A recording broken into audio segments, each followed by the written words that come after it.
అధిక బరువు అనేక సమస్యలకు కారణం. సాహితీ యోగా ఆన్లైన్ క్లాసులో జాయిన్ అవ్వండి.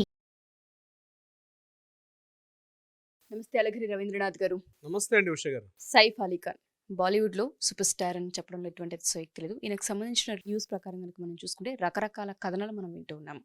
సో వీటన్నింటికి తెరదించుతూ కరీనా కపూర్ ఒక స్టేట్మెంట్ని కూడా, ఒక వాంగ్మూలాన్ని ముంబై పోలీసులకు ఇవ్వడం జరిగింది. దీనికి సంబంధించిన పూర్తి సమాచారం ఏంటి, ఆవిడ ఆ స్టేట్మెంట్లో క్లియర్గా ఏం రాసున్నారు, మనం దీన్ని ఏ విధంగా చూడాల్సిన అవసరం ఉంటుంది అంటారు?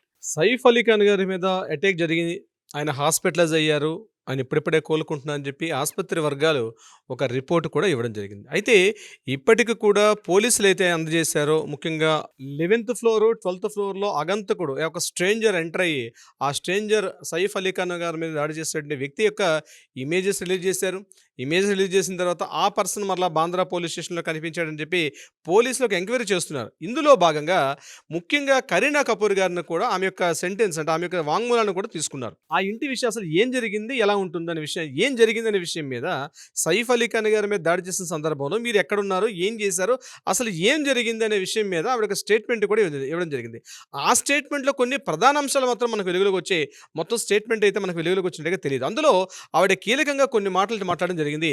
వచ్చినటువంటి పర్సన్ ఎవరైతే ఉన్నారో అగంతకుడు ముఖ్యంగా మా ఇంట్లోకి ప్రవేశించినప్పటికీ మొట్టమొదటిగా మా జహంగీర్ అంటే చిన్న అబ్బాయి యొక్క జహంగీర్ అంటారు ఆ అబ్బాయి పేరు, ఆ జహంగీర్ ముందున్నటువంటి బెడ్రూమ్లోకి ఆమె వెళ్ళడం చూసింది. ఆ చూసిన వ్యక్తి కూడా మా ఇంటి దగ్గర కేర్ టేకర్ అండి ఎలియం ఫిలిప్ అని చెప్పి ఆవిడ చూశారు.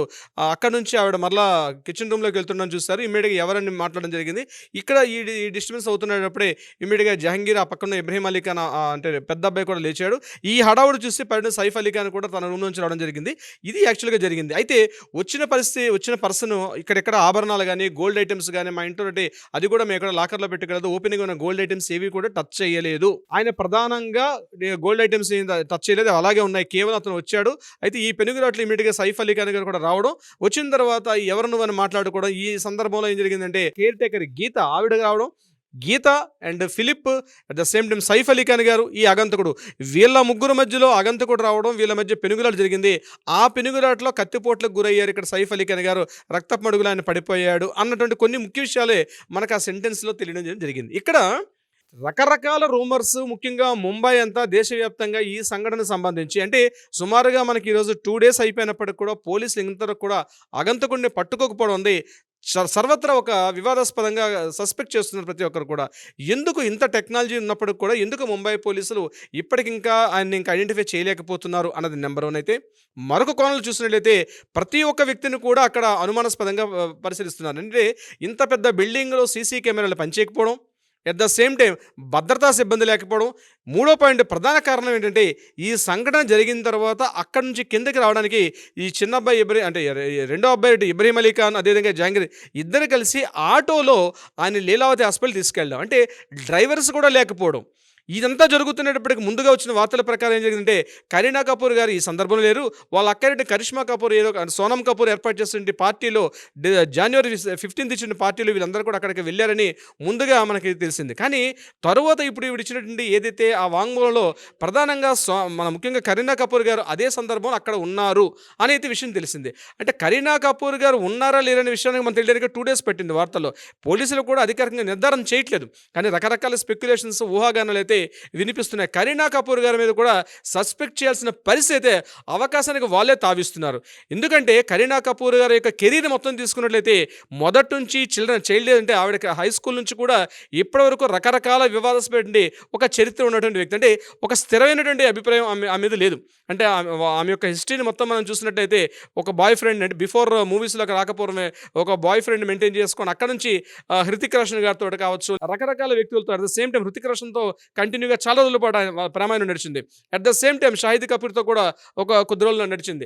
ఇలా మధ్యలో ఆవిడకి మొత్తం కెరీర్ తీసుకున్నట్లయితే నాకు తెలిసినటువంటి లెక్కల ప్రకారమే సుమారుగా ఒక 5 బాయ్ ఫ్రెండ్స్ ఆ యొక్క కెరీర్లో మారడం, అంటే స్థిరత్వం ఉన్నది లేకపోవడం. ప్రధానంగా ఇక సైఫ్ అలీ ఖాన్ గారిని మ్యారేజ్ చేసుకున్న సందర్భంలో కూడా ప్రధానంగా ఎందుకంటే నవాబ్ వంశస్థుడు వేల కోట్ల రూపాయలకి ఆస్తి పడే ఉద్దేశంతో తన అక్కైనటువంటి కరిష్మా కపూర్ ప్రోద్బలంతో కరీనా కపూర్ మ్యారేజ్ చేసుకున్నారని. అయితే 2012లో వీళ్ళ మ్యారేజ్ అయిన తర్వాత ఒకటి చెప్పడం జరిగింది కరిష్మా కపూర్ గారు ప్రధానంగా చెప్పిన విషయం ఏంటంటే, నువ్వు ఇప్పటివరకు జరిగిన కెరీర్ పక్కన పెట్టు, ఇక్కడికైనా స్థిరంగా ఉండి పిల్లలతోటి హ్యాపీగా ఉండి డిస్టర్బెన్స్ చేసుకోవద్దు కెరీర్ అని చెప్పిన తర్వాత ఆవిడ కెరీర్ ఇప్పుడు గ్రాఫ్ అయితే దీని స్థిరంగా ఉంది. రీసెంట్గా ఒక 1 వీక్ బ్యాకే ఈ ఎంటైర్ ఫ్యామిలీ మొత్తం కూడా స్విట్జర్లాండ్ ఉన్నటువంటి వాళ్ళ గెస్ట్ హౌస్ కంటే వాళ్ళకి వీకెండ్ అక్కడ స్విట్జర్లాండ్ కూడా చాలా పెద్ద చాలెట్ అంటారు దాన్ని, అంటే చాలా పెద్ద గెస్ట్ హౌస్ కొన్ని ఎకరాల్లో ఉన్నటువంటి అక్కడ వాళ్ళు అక్కడ వీకెండ్ గడిపి మొత్తం అంటే హాలిడే స్పాట్ అక్కడ గడిపి రీసెంట్గా రావడం జరిగింది. అంటే ఇక్కడ ఈ కోణంలో కూడా ఆలోచించే పరిస్థితి వస్తుంది. అంటే అక్కడ ఏమైనా స్విట్జర్లాండ్ వెళ్ళేటప్పుడు ఏదైనా ఆస్తి తగాదాలు వీళ్ళిద్దరి మధ్య కూడా ఏమైనా స్పెక్యులేషన్స్ జరిగాయా అన్న కోణంలో కూడా పోలీసులు ఆలోచిస్తున్నారు. ప్రధానంగా 3 రకాలుగా ఆలోచిస్తున్నారు. ఒకటి ఏంటంటే ఇక్కడ సీసీ ఫుటేజ్ పనిచేయకపోవడం, రెండోది అగంతకుడు లోనికి ప్రవేశించడం. అగంతకుడు కూడా అంటే ఆ స్ట్రేంజర్ కూడా 11th ఫ్లోర్ అంటే 5 బెడ్రూమ్స్ ఉన్న హౌస్, అది టోటల్గా 20 స్క్వేర్ ఫీట్ ఉన్నట్టుగా చెప్తున్నారు మనకి. 11th floor 12th floor. ఇక్కడ ఎంటర్ అవుతున్నప్పటి నుంచి కూడా చూసినట్లయితే ఎక్కడ కనబడలేదు. కేవలం 6th ఫ్లోర్లో ఉన్నటువంటి అది కూడా ఎమర్జెన్సీ స్టేర్ కేస్, అంటే ఏదైనా అగ్నిమాపక ప్రమాదం జరిగేటప్పుడు మాత్రం వాడాల్సినటువంటి ఆ మెట్లు ఉన్నాయో అక్కడ మాత్రమే అగంతకుడు కనిపించడం. మొదట పోలీసులు రిలీజ్ చేసినప్పుడు ఆయన వెళ్ళిపోతున్న సందర్భం 2:33 ఆయన వెళ్ళిపోతున్నటువంటి ఫుటేజ్ని రిలీజ్ చేశారు.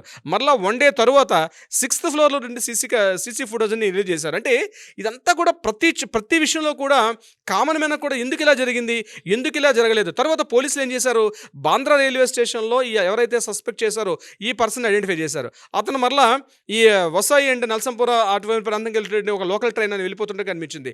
తర్వాత రీసెంట్గా ఈరోజు ఒక మధ్యాహ్నం ఒక 2 hours బ్యాక్ ఈయన అక్కడ ఒక దగ్గరలో ఒక షాపింగ్ మాల్లో ఆయన ఒక ఇయర్ బడ్స్ కొంటూ అక్కడ ఇయర్ ఫోన్స్ పర్చేజ్ చేస్తూ కొత్తగా బ్లూ కలర్ టీ షర్ట్ వేసుకొని ఉన్నటువంటి మరొక ఫుటేజ్ రిలీజ్ చేస్తారు. అంటే ఇంత లోపభూయిష్టంగా ఉంటుందా, ఇంత భద్రతా వైఫల్యం ఉంటుందా? ఎందుకంటే వివిఐపీస్ అది కూడా హైయెస్ట్ ఆ ఫ్లోర్లో ఆ యొక్క ఒక అగంతకుడు వెళ్తున్నాడు, ఒక స్ట్రేంజర్ వెళ్తున్నాడు అంటే ఖచ్చితంగా అక్కడ ఉన్నటువంటి ఆ బిల్డింగ్ కానీ అక్కడ కంప్లీట్గా తెలిస్తే తప్పించి డైరెక్ట్గా వెళ్ళడం అనేది కష్టం.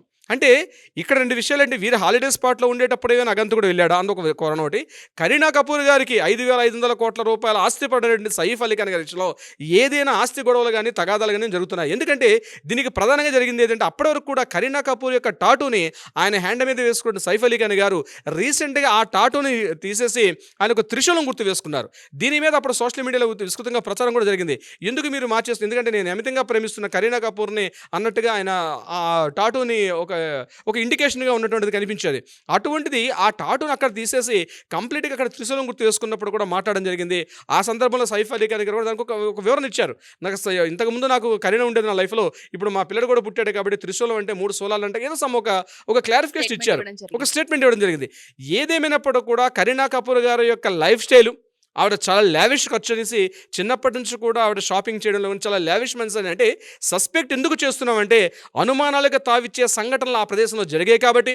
అదేవిధంగా ఎవరు కూడా క్లియర్ ఇన్ఫర్మేషన్ చెప్పకపోవడం, అంటే ఒక అనామకుడు ఒక అగంతకుడు ధైర్యంగా వెళ్ళి అక్కడ వాళ్ళ కిచెన్ రూమ్లో ఉన్నటువంటి ఆ కత్తిని తీసుకొని ఆ నైఫ్ని తీసుకొని పొడవడం ఏంటి, ఆ పొడిచే విషయంలో ఒక 2-3 inches ఆ యొక్క ఆ షార్ప్ ఎడ్జ్ ఆయన వెన్నుముకలు దిగిపోవడం, అంటే అది కూడా ఖచ్చితంగా చంపే ప్రయత్నం. ఇప్పుడు ఆవిడ చెప్పిన స్టేట్మెంట్లో ఇక్కడ బంగారం కానీ నగలు కానీ ఏమీ దొంగిలించలేదు, కేవలం అతను అటాక్ చేయడానికి వచ్చాడు. అటాక్ చేయడానికి అయితే ఆయన ఎందుకు ఇంత దూరం రావాల్సిన పరిస్థితి వస్తుంది, ఒకటి నెంబర్ 1 పాయింట్. ఇక్కడ డ్రైవర్ లేకపోవడం. 3 కోణాలు ఆలోచించాలంటే మొదటి నుంచి కరీనా కపూర్ గారు ఆ స్పాట్లో లేరని సుమారుగా మనకు 1.5 day నుంచి కూడా ప్రచారం జరిగినప్పుడు హాల్ ఆఫ్ సడన్గా ఈరోజు మధ్యాహ్నం నుంచి కూడా కరీనా కపూర్ గారు ఆ స్పాట్లో ఉన్నారు. మరి కరీనా కపూర్ గారు ఆ స్పాట్లో ఉండేటప్పుడు మరి ఆయన లీలావతి హాస్పిటల్ తీసుకెళ్లే సందర్భంలో అక్కడ కరీనా కపూర్ ఎందుకు లేరు అన్నది ప్రధానమైన క్వశ్చన్ అయితే మనకు అందరి చోట రైజ్ అవుతుంది. ఆవిడ ఇచ్చిన స్టేట్మెంట్లో నేను అక్కడ ఉన్నానని చెప్పినప్పుడు మరి హాస్పిటల్కి వెళ్ళే ప్రయత్నంలో కరీనా కపూర్ గారు ఎందుకు హాస్పిటల్కి వెళ్ళలేదు?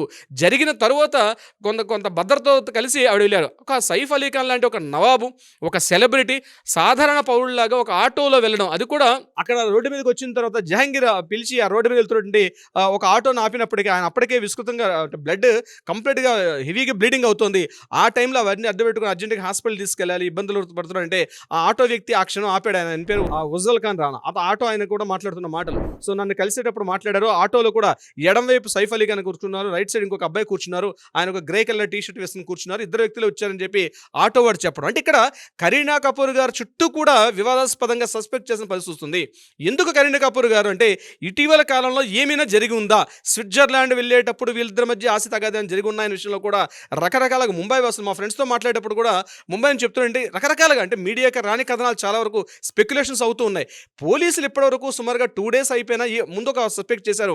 ఆ పర్సన్ని పట్టుకున్న తర్వాత అతను కేవలం అనుమానితుడు తప్పించి నిజంగా ఇతనే నిందితుడని చెప్పి పోలీసులు ఇప్పటిదాకా చెప్పకపోవడం. ముఖ్యమంత్రి గారు కూడా ఒక ప్రెస్ మీట్ పెట్టి నిన్న రాత్రి 11 గంటలు చెప్తూ కూడా మేము ఇంకా నిందితుడిని హైలైట్ చేయలేదని చెప్పడం. అంటే రకరకాలైనటువంటి స్పెక్యులేషన్స్ ఈ సంఘటనకు సంబంధించి రకరకాల కోణాల్లో చేయాల్సి వస్తుంది. ఇంతకుముందు అక్కడ పనిచేసే పని వాళ్ళు అంటే ఇద్దరు కేర్ టేకర్స్, వీళ్ళు కాకుండా 4 పని వాళ్ళు ఉన్నారు. వంట మనిషి, ఇంట్లో పనిచేసేటువంటి వీళ్ళందరూ కాకుండా అంటే కేర్ టేకర్స్ కాకుండా మరో 4 పని వాళ్ళు ఉన్నారు. 4 పని వాళ్ళు ఉన్నారు, 2 కేర్ టేకర్స్ ఉన్నారు, ఇంట్లో 4 సభ్యులు ఉన్నారు. సైఫ్ అలీ ఖాన్ గారు ఉన్నారు, కరీనా కపూర్ ఉన్నారు, ఇబ్రహీం ఖాన్ అనేటువంటి పెద్ద అబ్బాయి ఉన్నాడు, చిన్న అబ్బాయి జహంగీర్ ఖాన్ ఉన్నారు. ఇంతమంది ఉండేటప్పుడు కేవలం 2 వ్యక్తులే హాస్పిటల్కి వెళ్ళండి, కరీనా కపూర్కి ఎందుకు వెళ్ళలేదు, కరీనా కపూర్ గారు ఏం చేస్తున్నారు అన్న విషయం మీద ప్యానిక్ సిచ్యువేషన్ గురయ్యాను, నేను వణుకుతూ కూర్చుండిపోయానని ఆవిడ స్టేట్మెంట్ చెప్పడం జరిగింది. మా అక్క కరిష్మా కపూర్ పూర్తిగా భరోసా ఇస్తే నేను వెళ్ళడం జరిగింది. అంటే ఎంత జరిగినప్పటికీ కూడా తన భర్తల రక్తపు మడుగులో కొట్టుకుంటుంటే ఆమె పూర్తిగా వదిలేసి అక్కడ కూర్చున్నారా? ఈ గ్యాప్లో ఏం జరిగింది అంటే 2:33 సంఘటన జరిగిన తర్వాత హాస్పిటల్కి వెళ్ళి హాస్పిటల్ 3:30కి అడ్మిట్ అయినట్టుగా మనకి హాస్పిటల్ తెలుస్తుంది. అంటే సంఘటనలో అక్కడ నిందితుడు దిగుతున్న సమయం 2:33 అయితే హాస్పిటల్ అడ్మిట్ అయిన సమయం 3:30 అయితే ఈ 1 hour పాటు కరీనా కపూర్ గారు ఏం చేశారు, ఎవరెవరితో మాట్లాడారు, ఈవిడ ఫోన్ కూడా హ్యాండ్ ఓవర్ చేసుకుని ఖచ్చితంగా ఒక ఎంక్వైరీ చేస్తే కానీ ఖచ్చితంగా తెలిసే అవకాశాలు లేవు. దీనిలో ఎవరినో దాస్తున్నారు, ఎవరి హస్తం ఉంది. ముందుగా ఏమనుకున్నాం అంటే లారెన్స్ బిష్నోయ్ గ్యాంగ్ ఉన్నారేమనుకున్నాం. ఎందుకంటే అంతకుముందే మనకి ఇక్కడ బాబా సిద్దికి హత్య జరిగిన తర్వాత అదేవిధంగా షారుఖ్ ఖాన్ గారి మీద కూడా అటాక్ జరిగిన తర్వాత బహుశా ఇందులో ఏమైనా లారెన్స్ బిష్నోయ్ ఉంది అనుకున్నారు. ఎందుకంటే లారెన్స్ బిష్నోయ్ గ్యాంగ్ ఏదైనా సంఘటన జరిగితే ధైర్యంగా వాళ్ళు మాట్లాడుకున్న సంఘటనలు మేమే చేశాము మాట్లాడుకున్నాను ఇంతకుముందు సంఘటనలో కూడా. కానీ ఈ సందర్భానికి వచ్చేసరికి కదా లారెన్స్ బిష్నోయ్ ఎక్కడ కూడా స్పందించలేదు. పోనీ అండర్ గ్రౌండ్ మాఫియా డాన్స్ ఏమైనా చేశారంటే వాళ్ళు కూడా స్పందించలేదు, వాళ్ళు ఇందులో ప్రమేయం లేదు. ఇక్కడ సెక్షన్స్ కూడా ఎఫ్ఐఆర్లో వచ్చిన సెక్షన్స్ కూడా కేవలం 311, 312, 331, 331(6), 331(7) 4 సెక్షన్స్లో పెట్టడం జరిగింది ఎఫ్ఐఆర్. అంటే అక్కడ ఇచ్చేటువంటి అది కూడా ఫస్ట్ ఇన్ఫర్మేషన్ రిపోర్ట్ ఎవరిచ్చారు, అక్కడ పనిచేస్తున్నటువంటి ఆ నాని అంటారు, నాని అంటే కేర్ టేకర్ అంటే ఆ ఫిలిప్ అనేటువంటి ఒక కేర్ టేకర్ వచ్చింది. ఇక్కడ మరి కరీనా కపూర్ గారు ఏం చేస్తున్నారు, కరీనా కపూర్ గారి యొక్క పాత్ర ఏమిటి అన్నది సర్వత్రా చర్చనీయాంశం అవుతుంది. ఈ రోజు ఆవిడ మీడియా నెక్స్ట్ డే మార్నింగ్ ఈ సంఘటన జరిగిన తర్వాత ఒక 2 hours తర్వాత ఆవిడ ఎక్స్ వేదికగా ఒక ట్వీట్ చేశారు. ఇది స్పెక్యులేషన్స్కి వెళ్ళకండి, ఇది కేవలం ప్యానిక్ సిచ్యువేషన్కి వెళ్ళకండి, మా ఫ్యామిలీకి జరిగిన ఒక దారుణ సంఘటన, మేము ఇంకా కొంచెం బయటపడలేదు కాబట్టి మీడియాకి రిక్వెస్ట్ చేస్తూ ఒక ట్వీట్ చేశారు. కేవలం అంతే తప్పించి ఇక్కడ కరీనా కపూర్ గారి యొక్క ఈ సంఘటనలో ఆవిడ ఉన్నారా లేదని మాట్లాడేదాకా, పబ్లిక్ ప్రెస్ మీట్కి వచ్చి పెట్టేదాకా ఈ డౌట్స్ రేజ్ అవుతూనే ఉంటాయి. ప్రతి విషయాన్ని కూడా పోలీసులు కూడా ఎవరినో వెనుకేస్తున్నారా, ఎందుకు చెప్పట్లేదు, వాళ్ళు కూడా పోలీసులు కూడా రోజుకొకటి ఒక 5 గంటల గ్యాప్లో ఒక్కొక్క ఫొటోస్ రిలీజ్ చేస్తున్నారు. బహుశా ఇతర ఏంటేమో ఇది చిన్నపిల్లల ఆటలా ఉంది తప్పించి ఒక వెస్ట్ బాంద్రాలు అంటే ఒక ఖరీదైన ప్రాంతంలో వీవీఐపీస్ పెద్ద పెద్ద వాళ్ళు ఉంటారు అక్కడ ఆ ప్రాంతంలో. ఇంత లోపభూయిష్టంగా ఉంటుందా భద్రతా వైఫల్యం అనేది సర్వత్రా చర్చనీయాంశం అవుతుంది. ఉష గారు, బాలీవుడ్లో సూపర్ స్టార్గా ఎదిగిన యాక్టర్ అటువంటి ఇంట్లోనే ఇటువంటి సంఘటన జరగడం అనేది పానిక్ సిచ్యువేషన్కి అందరికీ గుర్చేస్తుందని చెప్పుకోవచ్చు. అసలు ఏం జరిగింది, కథనాలు ఏంటి, వాస్తవాలు ఏంటి అన్నది కుటుంబ సభ్యులు ప్రెస్ మీట్ పెట్టి మాట్లాడితే కానీ ఏది బయటికి రాని వాస్తవం అని చెప్పుకోవాలి. ఇంకొకటి ఏంటంటే నివాబుపా హెల్త్ ఇన్సూరెన్స్ కూడా 39,60,000 రూపాయలు ఉన్నట్టుగా ఆయన క్లెయిమ్ చేసుకున్నారు. అందులో ఆల్రెడీ 25 lakhs ఆయనకి ఇన్సూరెన్స్ కూడా హెల్త్ ఇన్సూరెన్స్ వచ్చినట్టుగా కూడా మనకి ఆల్రెడీ ట్విట్టర్ వేదికగా తెలుస్తుంది. అయితే January 21 నాడు సైఫ్ అలీ ఖాన్ గారు డిశ్చార్జ్ అవుతారు. కానీ ప్రమాదంగా ఉన్నటువంటి 5 గంటల పాటు ఆయనకి సర్జరీ జరిగింది. ఆయన ప్రెస్ మీట్ పెడతారా పెట్టరా, ఆయన బిహాఫ్ సైఫ్ అలీ ఖాన్ గారి తరపున ఏమైనా కరీనా కపూర్ గారు ఏమైనా మాట్లాడతారా, ఎప్పటిదాకా ఈ స్పెక్యులేషన్స్ ఈ కథనాలు అయితే కంటిన్యూగా వస్తూనే ఉంటాయి. ఉష గారు, షూర్ సార్, చూద్దాం అసలు 21st తర్వాత ఆయన కోలుకొని ఇంటికి డిశ్చార్జ్ అయ్యి వచ్చిన తర్వాత మీరు అన్నట్టుగా ఆయన తరపున ఎవరైనా మాట్లాడే అవకాశం ఉందా, ఎటువంటి స్టేట్మెంట్ వస్తుంది అన్నది మనం కూడా వేచి చూద్దాం. Thank you sir, thank you so much. Thank you so much Usha గారు.